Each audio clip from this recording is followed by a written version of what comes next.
lot of resource-rich countries, you have major information asymmetries, which means you've got a couple people making decisions that have huge impacts on the future of the country. The hubs try to increase the number of people who have kind of a basic understanding of how oil and mining sectors work so that they can pay attention to the big decisions that are being made in their country.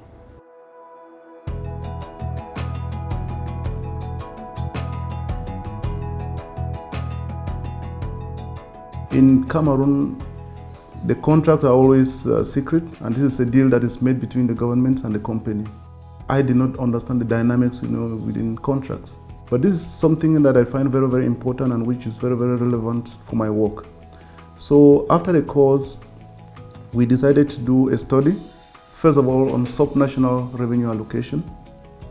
And at the moment we are doing a study on contract monitoring. So the course actually gave me the tools to effectively try to monitor this contract. What we are doing specifically is in terms of fiscal obligations and the local content of the company. I think it has become regular within Relufa for me to always send somebody working with our Extractive Industries team to attend the course, because I think the course is very, very important in terms of giving them the tools to actually properly do their work.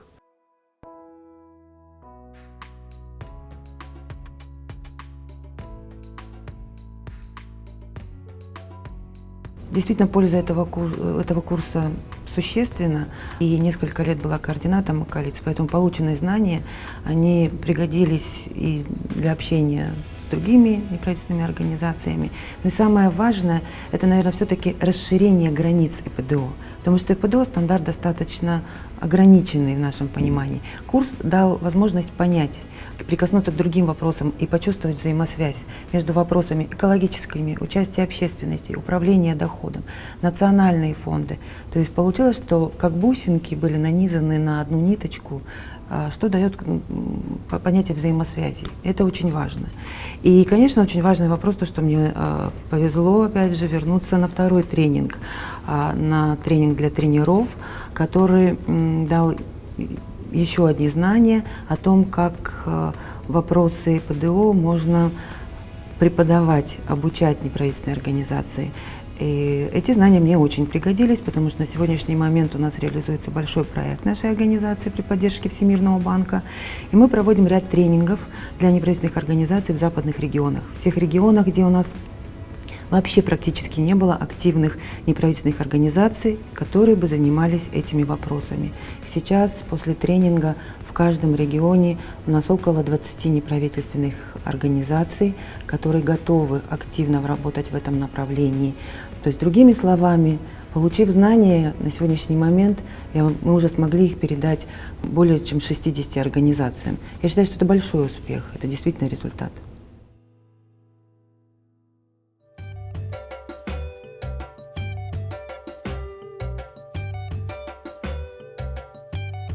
My names are Amani Mustafa Muhinda. I am the Executive Director of Haki Madini. It's a local organization which works around small-scale mining, community rights, environmental issues, and other socio-economic issues around that. We are based in Arusha, Tanzania. I attended summer school in Accra, Ghana in 2010. It came at a time when I had already engaged in the mining sector for almost 10 years. I am a lawyer by training and background, and that means I had strong bias on human rights issues. But that means I missed a lot of other issues, economic and technical argument around the sector. So it reached a time where I felt, I need to develop a little bit of my own skill. The knowledge that I got from the training, I've been able to apply it at organization level, because I feel like I'm indebted to my colleagues. They need to grow, because everybody looks at me as an example, and people think everyone within the organization should be the same. So there's need to have that internal learning. So we've been building systems models within the organization. We've had leadership program within that. We've been having mentoring within the organization, and this really helps the organization as a whole. We also have a leadership program for women engaged in mining, which is brings together. Now we've trained 40 women from the grassroots community on various skills, taking them through the value chain, and it's a very unique model that has not been designed anywhere. And this comes from the training from Revenue Watch, and also after that, I attended a TOT training for trainers course, which helped us, in how do we design capacity building programs. So this was really useful when I was designing a leadership program, and it's seen as a model, and everyone is coming to learn from that. Another thing I'm focusing on at national level is to support Haki Rasilimali, which is a national platform bringing together about 13 civil society organizations who meet every month for learning meetings. They also come together to plan for joint action, for example, engaging in the gas policy and also the constitutional review process. For me, the summer school has really changed my life from a mere grassroots mobilizing agent to a national level civil society actor. I've moved from being a critic to being part of the solution, but also it has opened opportunity for me to engage in consultancies and public speaking across the globe. I've been engaged, for example, in the G8 partnership discussion between Canada and Tanzania on extractive sector, contributing to that policy. I've been engaged in G8 UK partnership within Tanzania, but I've also been contracted to support capacity building for East Africa Legislative Assembly based in Arusha. I've also been recommended to support capacity building on oversight bodies for extractive sector in Liberia, attached to the Liberian Senate and House of Representatives. So it shows that on a personal level, there's a lot of growth and development.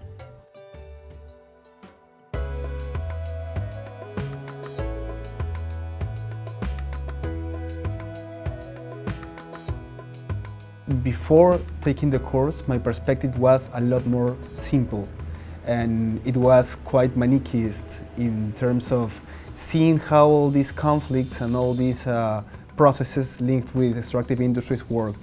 And for me, it was quite a discovery, all the different elements that were involved in, for example, petroleum extraction problems in the Amazon.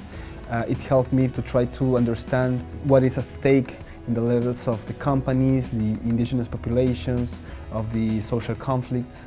And I think that right now, as a researcher and as a person that tries to make political incidents, I have a lot more tools for thinking about these kind of problems. After the course, I entered an environmental conservation project, of which one of the components was linked with creating a new kind of model for petroleum extraction in biodiversity sensible areas in the Amazon. So I think that the tools that the course gave me helped me to really make a contribution to this discussion in the project where I was working in.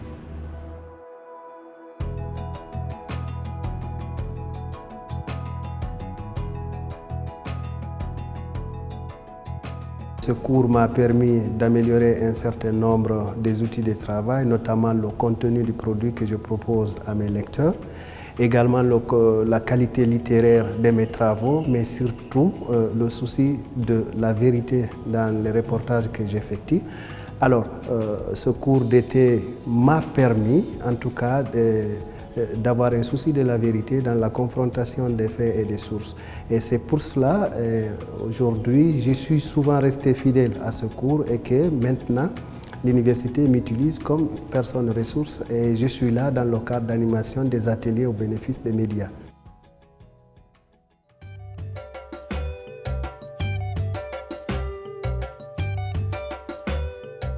My name is Sifas Egbefuman. I'm a research officer at the Research Department of Parliament of Ghana, and I've been attached to the Committee of Mines and Energy. My role basically is to provide research materials or analytical papers for MPs to help in their work as legislators. I attended the summer school September 2013. I've been looking for courses which could help me, particularly now that Ghana discovered the oil and gas, and the committee's role will be very important in terms of having oversight. One of the challenges the committee was facing was the perception of the public about the work of Parliament, that they don't really do a good job when it comes to ratification of agreements. For example, in the petroleum sector, the Cosmos deal, one of the issues that came up was that there was no provision for capital gain tax. And once the EU group decided to sell their shares, Ghana has lost a lot of money. There was more or less a challenge with capacity of those who work on the agreement in terms of trying to identify the critical areas, to know what goes into agreements. And then even after that, how do we manage the revenue? The course was very, very useful. It was very useful because my background was not really in the extractive industry. So just by attending that course alone has exposed me to a lot of issues. What happened was that just after the course, Parliament happened to receive a petroleum agreement from AGM Ghana Limited, and so we had to ratify it. And because of the course I took, I'll be able to put down a framework or to itemize some issues to look at for. As I said, for example, the issue of capital gain tax, the issue of transfer pricing, and then the issue of bonus, these issues of bonus. From my investigation, we learned that AGM, the mother company is owned by AGM Gibraltar, which is a tax haven. So some of the things is to alert the committee about some of these things, the transfer pricing issue. With the knowledge I gained from the summer school, what I'm doing now is I'm building a database that compares fiscal regime across West African sub-region, that compares the governance structure, and then also on the role of the National Oil Company. Those are the major issues that are coming up. So that's what I'm doing now, building a database for the MPs to use to do comparative analysis themselves.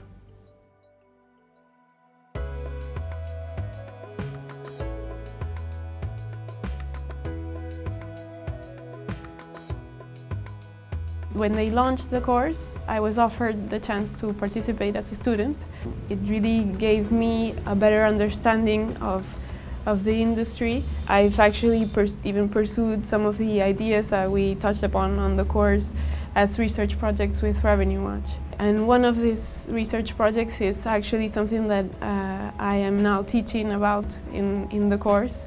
We have a group of 4 people that began with us with the hubs as junior faculty in charge of grading the papers and coordinating with the students, and really have now moved on to be the experts.